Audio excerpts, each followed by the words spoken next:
Sa Baliabangir, Level 2 Ambulance si Private Duty Nurse Rescue Ninja Team Ilocos na ipagpanakil at ito'y manapo. Itiya report. Tinumotoy biyan. IFM News. IFM News. IFM News. Lokal. Ti ambulansya, ket may isa kadagitilugan ang mabalin amang salbarte siya sinuman. Awan dudwa, akaya da nga iabot ti pasyente kadagiti ospital, tapno matami nga insigida dagitoy. Ngem amuyo kadi, aditoy Ilocos Norte ket ang operaren, ti makunkuna a level 2 ambulance, ano sa dinno, ket amuan at tayo, aditoy ket kompleto, ken adan ti advanced life support na. Dahil ti ambulansya ti Private Duty Nurse Rescue Ninja Team Ilocos, kaya dadulwan ni Nurse Mary Ann Mamaklay.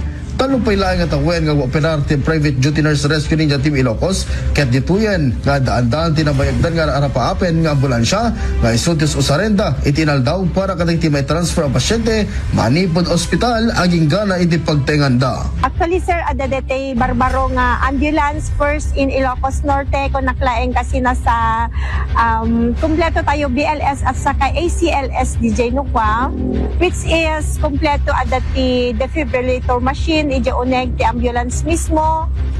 Tapos tay ko sir cardiac monitor, and at saka kung kailangan din mag-trach ka doon sa loob mismo, magtubo ka sa mga pasyente para lang maited mo DJ ustong serbisyo kanya dahil pwede rin po kasi nakakabil na DJ sir, DJ machine nga para kay DJ pinakatubudan mo pa. Kuna naasipod pa anabuang ito organisasyon ket ito ay nakita natin pudno kasapulan dagiti serbyenda pasyente. Since idi nang rugi iti private duty nurses iti Ilocos Norte sir, makitak no anati kasapulan iti adu nga umili.